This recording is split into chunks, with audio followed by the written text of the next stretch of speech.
అపర చాణక్యుడు, అభినవ సర్దార్ వల్లభాయ్ పటేల్గా పేరుగాంచిన కేంద్ర హోంశాఖ మంత్రి అమిత్ షాతో లోకేష్, తెలంగాణ రాష్ట్ర బీజేపీ అధ్యక్షుడు కేంద్ర మంత్రి కిషన్ రెడ్డి, ఆంధ్రప్రదేశ్ బీజేపీ అధ్యక్షురాలు పురంధరేశ్వరి యొక్క సమావేశం 11 అక్టోబర్ సాయంత్రం. ఈ యొక్క సమావేశంతో ఆంధ్రప్రదేశ్ రాష్ట్రంలో రాజకీయ ముఖ చిత్రం ఉన్న పళంగా మారిపోయింది. లోకేష్ ఢిల్లీ వెళ్తున్నాడని తెలవగానే నీటిపారుదల శాఖ మంత్రి అంబటి రాంబాబు అదిగో అదిగో పారిపోతున్నాడు లోకేష్, ఢిల్లీకి పారిపోతున్నాడు, పట్టుకోండి అన్నట్టుగా వ్యంగ్యాస్త్రాలు సంధించాడు. కానీ లోకేష్ అమిత్ షా ఆహ్వానం మేరకు ఆయన కలవడానికి వెళ్తున్నాడనే సంగతి ఈ వ్యాఖ్య చేసినప్పుడు అంబటి రాంబాబుకు తెలవదు. ఇప్పటి వరకు ఆంధ్రప్రదేశ్ రాష్ట్రంలో కొన్ని రాజకీయ పార్టీలు, కొన్ని సంఘ విద్రోహక శక్తులు, కామ్రేడ్లు కూడా ఒక ప్రచారం ప్రారంభించారు. చంద్రబాబు నాయుడు అరెస్టు వెనుక భారతీయ జనతా పార్టీ కేంద్ర ప్రభుత్వ హస్తం ఉంది, జగన్మోహన్ రెడ్డి కేంద్ర ప్రభుత్వాన్ని, అమిత్ షాని, మోదీని సంప్రదించి అరెస్ట్ చేశాడు. ఈ విధంగా వాళ్ళ స్వార్థం కోసం ప్రచారం ప్రారంభించారు. 3 పార్టీలు కలిసి ఉంటే గెలవం అని తెలుసు వైఎస్ఆర్సీపీ పార్టీకి. అందువల్ల మిత్రభేదాన్ని సృష్టించడం, బ్రిటిష్ వాళ్ళు చెప్పిన విధంగా విభజించి పాలించు, ఏదో రకంగా ముందు జనసేన తెలుగుదేశం పార్టీని విడగొట్టాలని శతవిధాల ప్రయత్నం చేస్తున్నారు. సాధ్యపడ కనీసం భారతీయ జనతా పార్టీనన్నా దూరం చేద్దాం, భారతీయ జనతా పార్టీ మీద నిందలేద్దామని చెప్పి ఉద్దేశపూర్వకంగా ఇప్పటి వరకు ఎక్కడ చూసినా కూడా చంద్రబాబు నాయుడు అరెస్టు వెనుక భాజపా, భారతీయ జనతా పార్టీ హస్తం ఉందని గ్రామాల వరకు, జనసామాన్యుల వరకు ప్రచారం చేశారు. మరి ఇప్పుడు ఏమంటారు? నిజంగా భారతీయ జనతా పార్టీ హస్తం ఉంటే అమిత్ షా పిలిచి లోకేష్ని కుశల ప్రశ్నలు వేసి చంద్రబాబు నాయుడు ఆరోగ్యం గురించి తెలుసుకుని లోకేష్ని అడిగాడు, నీ మీద ఎన్ని కేసులు పెట్టారు, చంద్రబాబు నాయుడు మీద ఎన్ని కేసులు పెట్టారు అడిగి తెలుసుకుని, మేము కూడా కేంద్ర ప్రభుత్వం ఎప్పటికప్పుడు నిఘా వ్యవస్థ ద్వారా మేము కూడా సమాచారం సేకరిస్తున్నాం, నా సంపూర్ణ మద్దతు, నా సానుభూతి చంద్రబాబు నాయుడుతో ఉంటుంది. అటువంటి 73 సంవత్సరాల సీనియర్ రాజకీయ నాయకుడిని జైల్లో పెట్టి వేధించడం చాలా దురదృష్టకరమని అమిత్ షా పత్రికాముఖంగా ప్రకటించడం ఆంధ్రప్రదేశ్ రాజకీయాల్లో ప్రకంపనలు ప్రారంభమయ్యాయి. దాదాపు తెలుగుదేశం పార్టీ, జనసేన ఇద్దరు కలిసి పొత్తు పెట్టేసుకున్నాయి. జైల్లో చంద్రబాబు నాయుడు కలిసి బయటికి రాగానే జనసేన అధినేత పవర్ స్టార్ పవన్ కళ్యాణ్ ధైర్యంగా ప్రకటించాడు, జనసేన తెలుగుదేశం పార్టీ మేమిద్దరం పొత్తు పెట్టుకుంటున్నాం, మేము భారతీయ జనతా పార్టీతో పొత్తులోనే ఉన్నాం, నేను తీసుకున్న నిర్ణయం జనసేన తెలుగుదేశం పార్టీ పొత్తు నిర్ణయాన్ని భారతీయ జనతా పార్టీ కూడా గౌరవించి ఎప్పటిలా 2014లో 3 పార్టీలు కలిసి పోటీ చేసి అధికారాన్ని చేజిక్కించుకుందాం, జగన్మోహన్ రెడ్డిని గద్దె దింపుదామని సాహసోపేతమైన నిర్ణయం పవర్ స్టార్ పవన్ కళ్యాణ్ తీసుకున్నాడు. ఆంధ్రప్రదేశ్ రాష్ట్ర బీజేపీ అధ్యక్షురాలు పలుమార్లు పత్రికాముఖం ద్వారా చంద్రబాబు నాయుడికి మద్దతుని ప్రకటిస్తూ, సానుభూతిని తెలియజేస్తూ, చంద్రబాబు నాయుడు అరెస్టుకి భారతీయ జనతా పార్టీకి కేంద్ర ప్రభుత్వానికి ఏమాత్రం సంబంధం లేదని పురంధరేశ్వరి ప్రకటించారు. అలాగే పవర్ స్టార్ పవన్ కళ్యాణ్ పలు వేదికల్లో కూడా ఆయన చెప్పాడు, మీరెవరు కూడా భారతీయ జనతా పార్టీని నిందించొద్దు, ప్రధానమంత్రి మోదీ కానీ, కేంద్ర హోంశాఖ మంత్రి అమిత్ షా కానీ చంద్రబాబు నాయుడు అరెస్టు విషయం కనీసం వాళ్ళకి సమాచారం కూడా లేదు, వాళ్ళ ప్రమేయం లేదు, అనవసరంగా భారతీయ జనతా పార్టీపై నిందలు వేయొద్దు అని చెప్పారు. ఇప్పుడు వాస్తవం బయటపడింది కదా, నిజం అనేది నిలకడ మీద వస్తుంది, నిజం దాగదు, నిజం నొప్పు లాంటిది. కామ్రేడ్లు మరి కొంతమంది ఈ మూడు పార్టీల్ని విడివిడిగా పోటీ చేసేలా చేసి లబ్ధి పొందుదామనే వైఎస్ఆర్సీపీ పార్టీ మంత్రులు నాయకులు వాళ్ళ ఆశలు అడియాశలైనవి. అబ్బో మళ్ళీ మూడు పార్టీలు కలిస్తే మనం కష్టకాలమేనే, ఎలా గెలుస్తామా?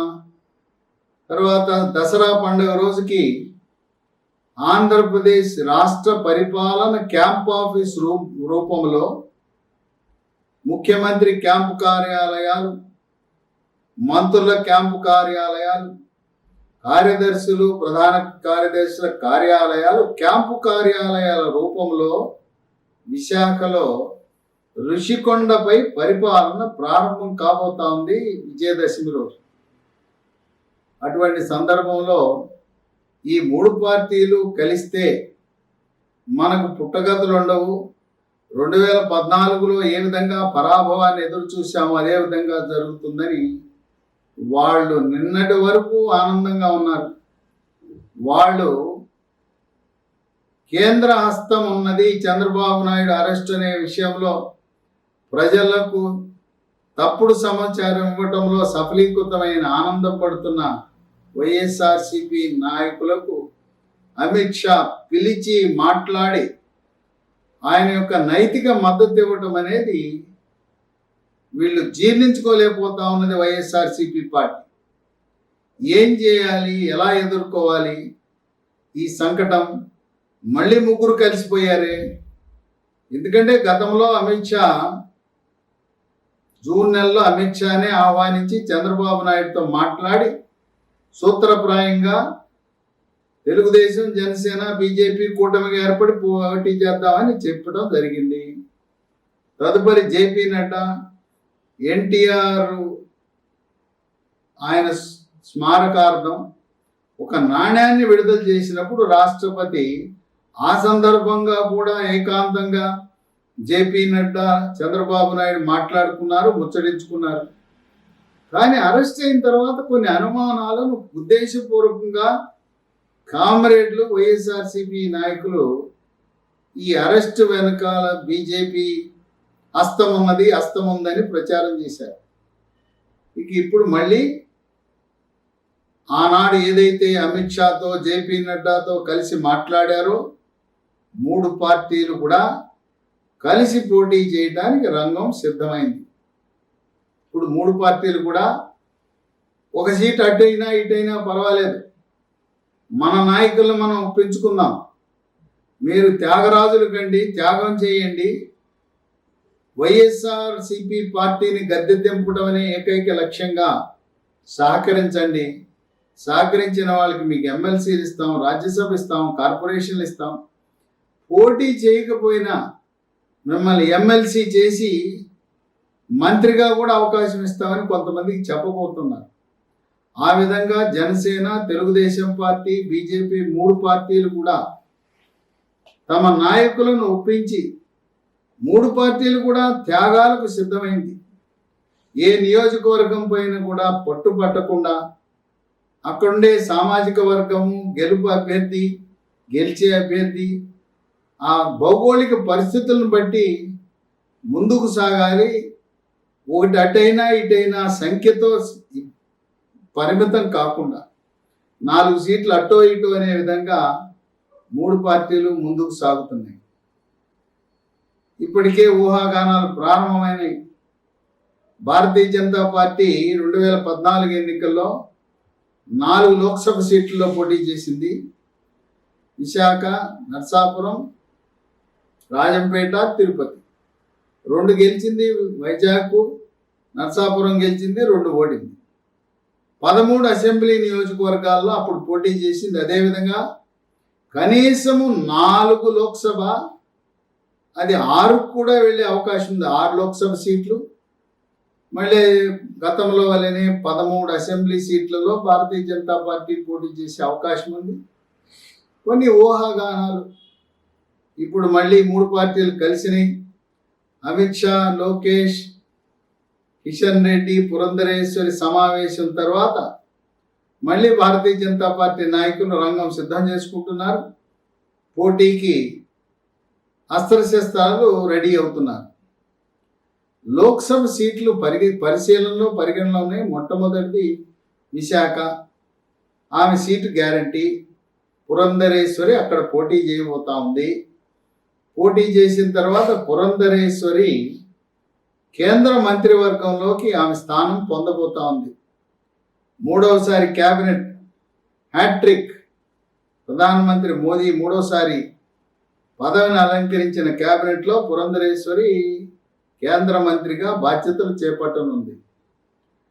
మళ్ళీ విజయనగరం నుంచి అశోక్ గజపతి రాజు పార్లమెంటుకు లోక్సభ పోటీ చేస్తే ఆయన్ని ప్రధానమంత్రి మోదీ ఎంతో ఇష్టపడతారు. ఆయన కూడా మళ్ళీ కేంద్ర మంత్రివర్గంలో తీసుకునే అవకాశం కనపడతా ఉంది. ఇక రెండు అనకాపల్లి. అనకాపల్లి అది కూడా విశాఖ నంబర్ 2 అని చెప్పొచ్చు. ఎందుకంటే అనకాపల్లి గ్రేటర్ విశాఖ మున్సిపాలిటీలో తీసుకురావడం జరిగింది. ఇక్కడ జేడి లక్ష్మీనారాయణ ఏ పార్టీ తరపున పోటీ చేసినా, బీజేపీ అయినా, తెలుగుదేశం అయినా, జనసేన అయినా అనకాపల్లిలో 100కి 100 విజయం సాధిస్తారు. అనకాపల్లి కూడా వైజాగ్ లాగానే మనం పరిగణించు, వైజాగ్ 2 కింద పరిగణించవచ్చు. ఆయన అనుకున్న విధంగా గాజువాక, అక్కడున్న విశాఖ స్టీల్, ఆ స్టీల్ ఫ్యాక్టరీకి ప్రైవేటు పరం చేయకుండా ప్రభుత్వ రంగంలోనే ఏ విధంగా వెసులుబాటు కల్పించవచ్చు అనే అంశం మీద ఆయన పట్టుదలతో ఉన్నాడు. కనుక 3 పార్టీలు కూడా సిద్ధంగా ఉన్నాయి. జనసేన, తెలుగుదేశం, బీజేపీ ముగ్గురు కూడా జేడి లక్ష్మీనారాయణ అనకాపల్లి సీట్ ఇవ్వడానికి సిద్ధంగా ఉన్నాయి. ఆయన ఏ పార్టీ తరపున పోటీ చేసినా ఆయన గెలుపు తథ్యం. ఇక నరసాపురం, మూడవది నరసాపురం. రఘురామకృష్ణరాజు భారతీయ జనతా పార్టీ తరపున పోటీ చేయబోతా ఉన్నాడు. ఇక 4 రాజమండ్రిలో సినీ నటి జయప్రద భారతీయ జనతా పార్టీ నుంచి పోటీ చేస్తుంది. ఆమె స్వస్థలం రాజమండ్రి. 5 ఏలూరు. ఏలూరు నుంచి సుజనా చౌదరి మాజీ కేంద్ర మంత్రి, ఆయన పోటీ చేస్తే సునాయాసంగా గెలుస్తాడు. ఇక 6 నర్సరావుపేటలో జీవీఎల్ నరసింహారావు, ఆయన స్వస్థలం నర్సరావుపేట, అక్కడి నుంచి పోటీ చేస్తే ఆయన కూడా గెలుపు అవకాశాలు మెండుగా ఉంటాయి. 7 గుంటూరు. గుంటూరులో గల్లా జయదేవ్ వచ్చి రంగంలో దిగి పోటీ చేస్తే ఆయనదే. ఒకవేళ ఏదైనా కారణం వల్ల గల్లా జయదేవ్ పోటీ చేయని పక్షంలో తులసి సీట్స్ అధినేత రామచంద్ర ప్రభు, ఆయన భారతీయ జనతా పార్టీలో చేరాడు. ఆయన అక్కడి నుంచి పోటీ చేసే అవకాశం ఉంది. కనుక గల్లా జయదేవ్, తులసి రామచంద్ర ప్రభు మధ్యలో ఉంటుంది. 8 బాపట్ల నియోజకవర్గం, ఎస్సీ నియోజకవర్గం. అక్కడ మాజీ రాష్ట్ర ఉపాధ్యక్షుడు, సీనియర్ ఎక్సైజ్ అధికారి, ఎక్సైజ్ శాఖలో ఉన్నత స్థానంలో రిటైర్ అయిన దారా సాంబయ్య, ఆయన్ని బాపట్ల నియోజకవర్గంలో పెట్టే అవకాశం ఉంది. ఇక 9 రాజంపేట.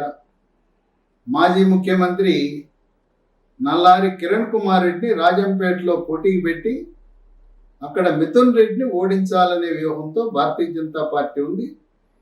కిరణ్ కుమార్ రెడ్డి విజయం నల్లేరు మీద నడక అంటున్నారు.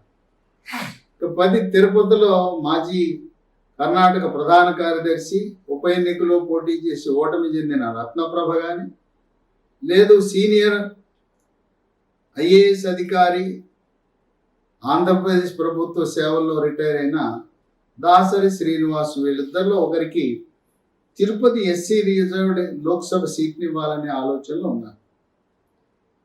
ఇక కర్నూలు విషయానికి వస్తే, కర్నూలులో కోట్ల సూర్యప్రకాష్ రెడ్డి, సుజాత.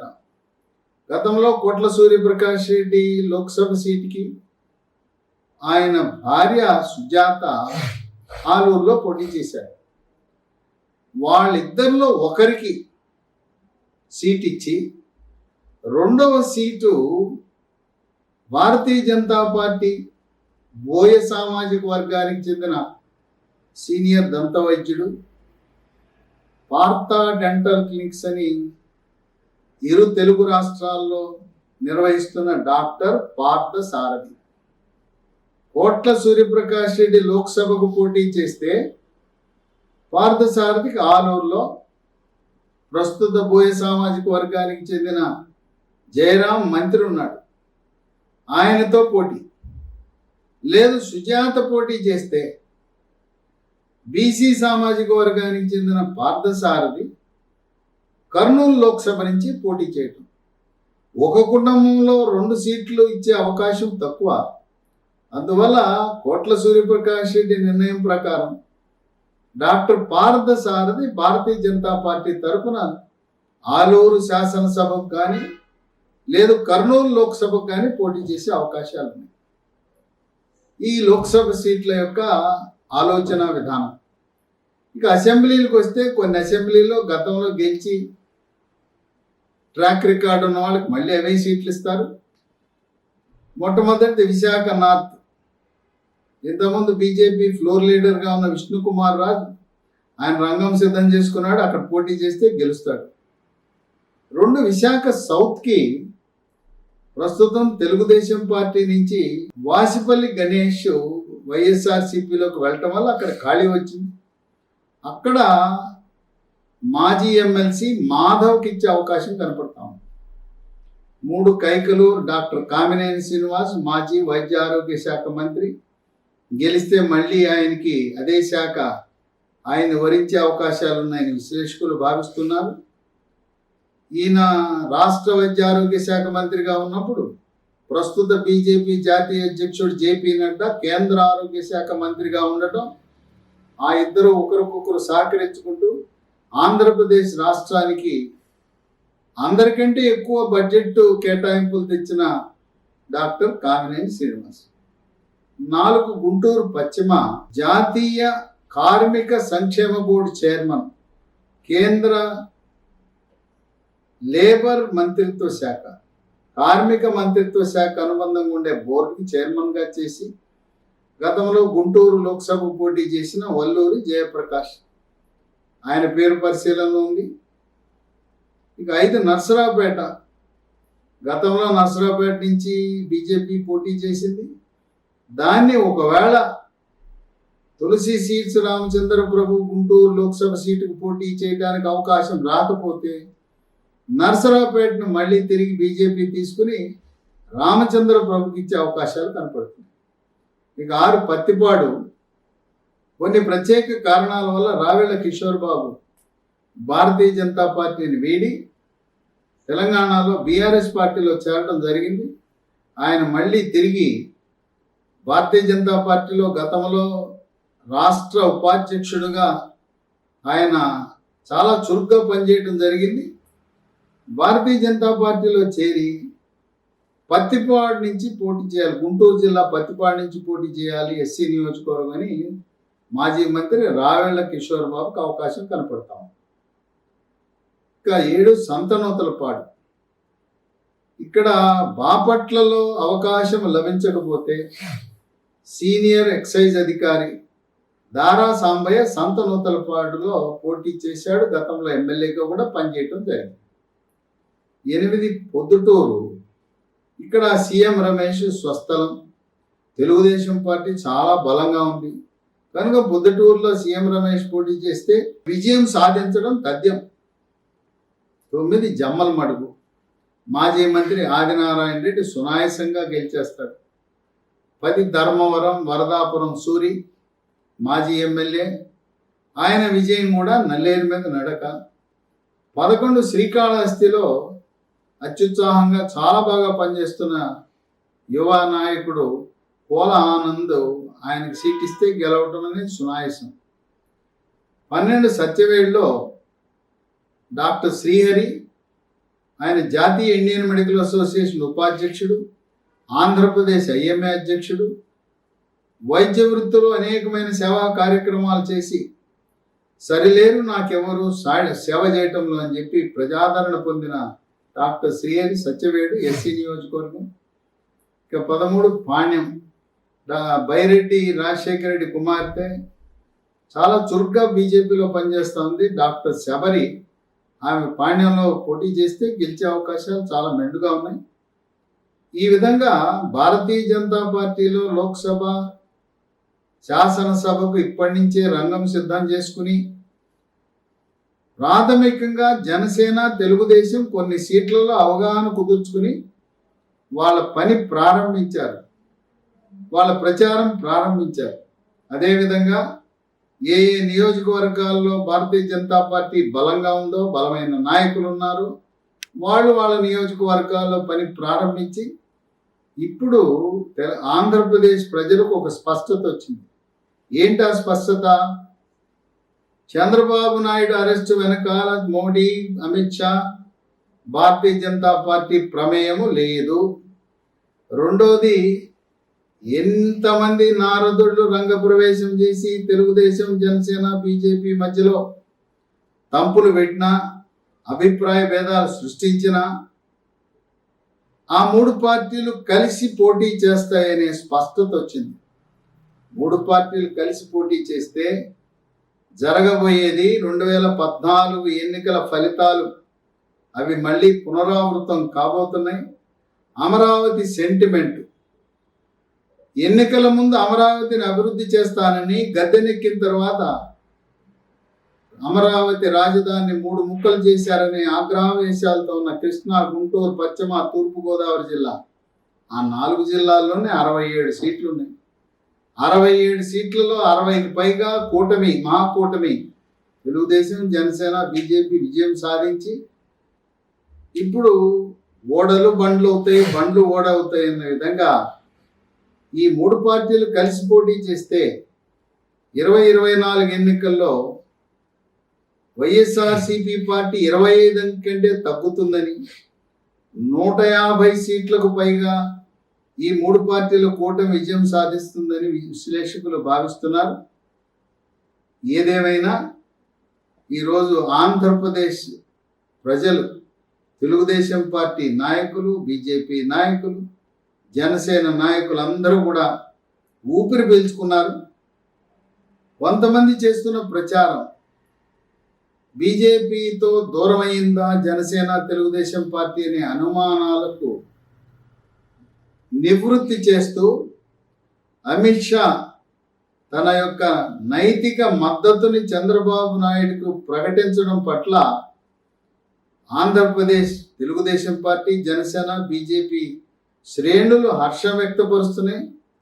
త్వరలో చంద్రబాబు నాయుడు కడిగిన ముత్యంలా ఆయన మొత్తం అన్ని కేసులు కూడా అక్రమ కేసులు అని చెప్పి ఆయన నిర్దోషిగా అన్ని కేసుల నుంచి, జగన్మోహన్ రెడ్డి తండ్రి 26 కేసులు పెట్టాడు, 26 కమిషన్లు వేశాడు. ఏ ఒక్క కేసులో, ఏ ఒక్క కమిషన్లో కూడా ఎక్కడా కూడా ఒక్క చిన్న విషయంలో కూడా ఏ తప్పు దొరకలేదు. అదేవిధంగా కుమారుడు రాజశేఖర రెడ్డి కుమారుడు జగన్మోహన్ రెడ్డి పెట్టిన కేసుల్లో కూడా ఎక్కడ ఒక్క దాంట్లో కూడా తప్పు చేశానని అనిపించకుండా కడిగిన ముత్యంలా త్వరలో జైలు నుంచి విడుదల కాబోతాడని చెప్పి అక్కడుండే తెలుగుదేశం పార్టీ శ్రేణులు, జనసేన, బీజేపీ అందరూ ఆయన త్వరలో విడుదల కావాలని ఆకాంక్షిస్తూ న్యాయ పోరాటం చేద్దాం, ప్రజలను చైతన్యపరుద్దాం.